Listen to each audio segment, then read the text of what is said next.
नमस्कार, मैं मीना गुप्ता आप सभी का स्वागत करती हूँ आपके अपने चैनल में। जैसा कि आप सभी साईं भक्त जानते हैं कि हमने अपने साईं जीवन माला चैनल में साईं चरित्र का अध्याय प्रारंभ किया है। अभी तक आपने अध्याय 12 तक की पूरी कथाएं सुन ली हैं। आज हम आपको साईं चरित्र के अध्याय 13 का पूरा कथा बतलाता हूँ, जिसमें कि सद्गुरु पर विश्वास करो, श्री साईं बाबा का अद्भुत विश्वना, सगुण ब्रह्मावतार, श्री साईं, शिरडी में निवास, साईं अवतार का ध्येय व उपदेश, सद्गुरु श्री साईनाथ, साईनाथ की विनम्रता और नानावली की कथा का पूर्ण विवरण दिया गया है। तो उससे पहले हो जाए साईं का जयकारा, बोलो साईनाथ महाराज की जय। अपने सद्गुरु अर्थात आप जिसे भी अपना सद्गुरु मानते हैं उन पर सदा विश्वास करो।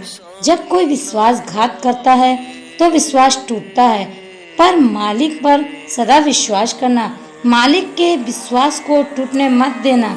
सत्य ही मालिक है, एक ईश्वर ही सत्य है, बाकी सब जगत में झूठ है। तो चलिए हम प्रारंभ करते हैं अध्याय 13, जिसमें कि सबसे पहले सद्गुरु पर विश्वास करो। श्री साईं बाबा सदा ही प्रेम से स्मरण करो, क्योंकि वे सदैव दूसरों के कल्याण के लिए सदा तत्पर रहते थे तथा आत्मा में लीन रहते थे। उनका स्मरण करना ही जीवन और मृत्यु की पहेली को हल करना है।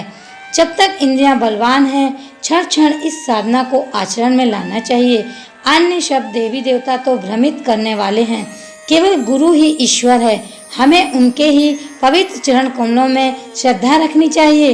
वे तो हर इंसान के भाग्य विधाता और प्रेममय प्रभु हैं। अनन्य भाव से उनकी सेवा करने वाले भव सागर से निश्चय ही मुक्त हो जाएंगे।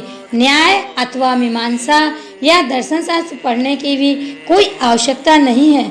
जिस प्रकार नदी या समुद्र पार करते समय नाविक पर विश्वास रखते हैं, उसी प्रकार का विश्वास हमें भाव सागर से पार होने के लिए अपने साईं सद्गुरु पर करना चाहिए।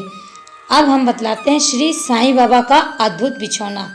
श्री नाना साहेब डेंगले 4 हाथ लंबा और हथेली पर चौड़ा लकड़ी का एक तख्ता श्री साईं बाबा के शयन के लिए लाए।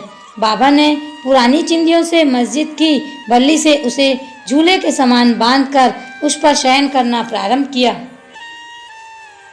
चिंदियों के बिल्कुल पतली और कमजोर होने के कारण लोगों को उसका झूला बनाना एक पहेली सा लगा। चिंदियां तो केवल तख्ते का ही भार सहन नहीं कर सकती थी, फिर वे बाबा के शरीर का भार किस प्रकार सहन कर सकेंगी।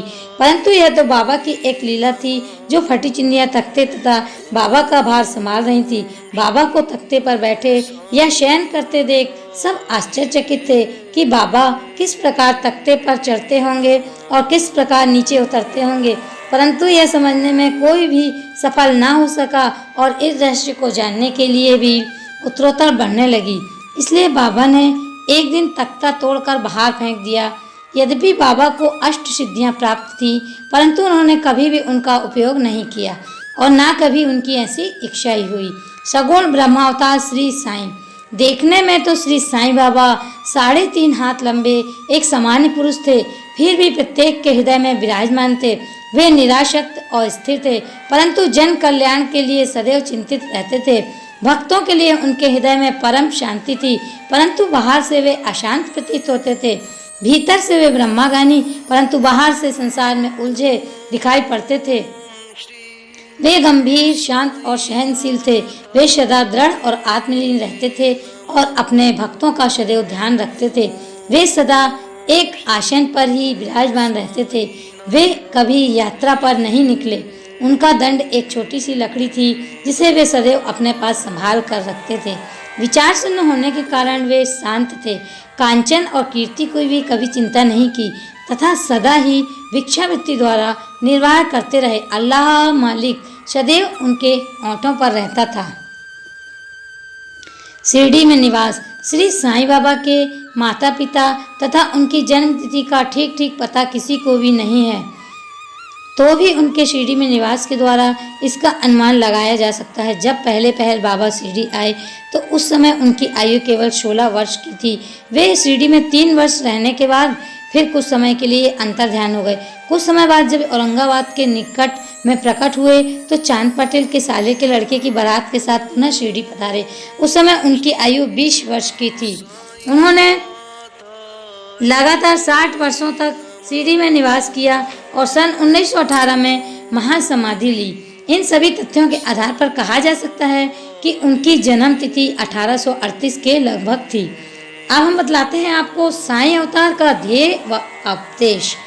17वीं शताब्दी में संत रामदास प्रकट हुए और उन्होंने यवनों में गाय और ब्राह्मणों की रक्षा की, परंतु 2 शताब्दियों के बाद हिंदुओं और मुसलमानों में वैर भाव बढ़ गया और इसे दूर करने के लिए ही श्री साईं बाबा प्रकट हुए। उनका सभी के लिए यही उपदेश था कि राम और रहीम एक ही हैं, जो उनमें जरा भी भेद नहीं है।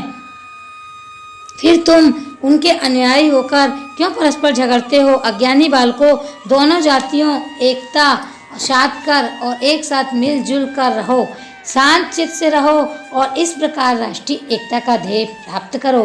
कलह और विवाद व्यर्थ है, इसलिए न झगड़ो और न परस्पर प्राणघातक ही बनो। सदैव अपने हित तथा कल्याण का विचार करो। श्री हरि सदा तुम्हारी रक्षा करेंगे। योग, वैराग्य, तप, ज्ञान आदि ईश्वर के समीप पहुंचने के मार्ग हैं। यदि तुम किसी तरह सफल साधक नहीं बन सकते तो तुम्हारा जन्म व्यर्थ है। तुम्हारी कोई कितनी ही निंदा क्यों न करे, तुम उसका विरोध ना करो। यदि कोई शुभ कर्म करने की इच्छा है तो सदैव दूसरों की भलाई करो। संक्षेप में यह है कि श्री साईं बाबा का यही उपदेश है। अब हम बतलाते हैं आपको कि सदगुरु साईनाथ महाराज ऐसे सदगुरु थे जिन्होंने धार्मिक निष्ठा प्रदर्शित करने का विचार कभी मन में नहीं किया। दैहिक बुद्धि उन्हें किंचित मात्र भी छू नहीं पाती थी, परंतु उनमें भक्तों के लिए असीम प्रेम था। गुरु 2 प्रकार के होते हैं, नियत और अनियत। अनियत गुरु के आदेशों से अपना में उत्तम गुणों का विकास होता है तथा चित्त की शुद्धि होकर विवेक बढ़ता है। वे भक्ति पथ पर लगा देते हैं, परंतु नियत गुरु की संगति मात्र से भेदभाव शीघ्र नष्ट हो जाता है। गुरु और भी अनेक प्रकार के होते हैं जो भिन्न भिन्न प्रकार की सांसारिक शिक्षाएं प्रदान करते हैं। यथार्थ में जो हमें आत्म स्थित बनाकर इस भवसागर से पार उतार दे वही सदगुरु है। श्री साईं बाबा उसी कोटि के सदगुरु थे। उनकी महानता अवर्णनीय है, जिसका कि कोई वर्णन नहीं कर सकता। जो भक्त बाबा के दर्शन के लिए आते उनसे प्रश्न करने के पूर्व ही बाबा उनके समस्त जीवन की त्रिकालिक घटनाओं को पूरा विवरण कह देते थे। वे सभी जीव में ईश्वर दर्शन किया करते थे। मित्र और शत्रु उनकी दृष्टि में दोनों समान थे। वे निस्वार्थ तथा दृढ़ थे। भाग्य और दुर्भाग्य का उन पर कोई प्रभाव न था। वे कभी संशयग्रस्त नहीं हुए। देहधारी होकर भी उन्हें देह में किंचित मात्र भी आसक्ति न थी। यथार्थ में वे नित्य मुक्त थे। वे शिरडीवासी धन्य हैं जिन्होंने श्री साईं बाबा की ईश्वर रूप में उपासना की। सोते जागते, खाते पीते, बाड़े या खेत तथा घर में अन्य कार्य करते हुए भी वे लोग सदैव उनका स्मरण तथा गुणगान करते थे। साईं बाबा के अतिरिक्त दूसरा कोई ईश्वर वे मानते ही न थे। शिरडी की नारियों के प्रेम की माधुरी का तो कहना ही क्या, वे बिल्कुल भोली भाली थी। उनका पवित्र प्रेम उन्हें ग्रामीण भाषा में भजन रचने की सदैव प्रेरणा रहता था। यद्यपि वे शिक्षित न थी, फिर भी सरल भजनों में वास्तविक काव्य की झलक थी। चलिए अब हम आपको बतलाते हैं कि साईं बाबा की विनम्रता, कीर्ति, श्री, वैराग्य, ज्ञान, ऐश्वर्य और उदारता से साईं बाबा में सर्वगुण विद्यमान थे। उन्होंने सदा भक्तों की इच्छा पूर्ति के निमित्त ही सगुण अवतार धारण किया था। उनकी कृपा बड़ी ही विचित्र थी। भक्तों हेतु वे अपने श्रीमुख से ऐसे वचन कहते थे जिनका वर्णन करने का सरस्वती भी साहस नहीं कर सकती। बाबा अति विनम्रता से इस प्रकार बोलते कि दासानुदास मैं तुम्हारा ऋणी हूँ। कैसी विनम्रता है। यद्यपि बाह्य दृष्टि से बाबा विषय पदार्थों का उपयोग करते हुए प्रतीत होते थे, परंतु उन्हें जरा भी उनकी गंध न थी और न ही उनके वो का ज्ञान था। वे खाते अवश्य थे, परंतु उनकी जीवा में कोई भी स्वाद न था।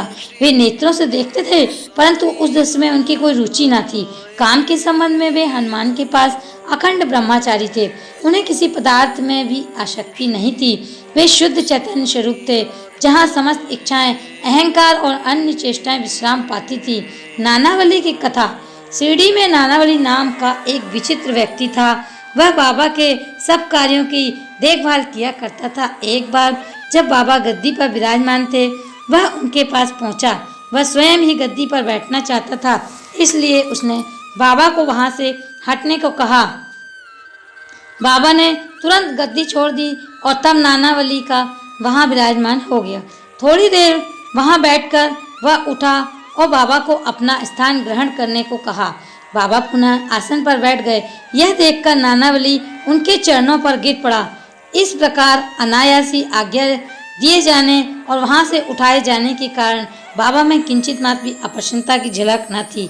नानावली श्री साईं को काका कहता था। बाबा के पर्दा करने पर वह बीमार हो गया।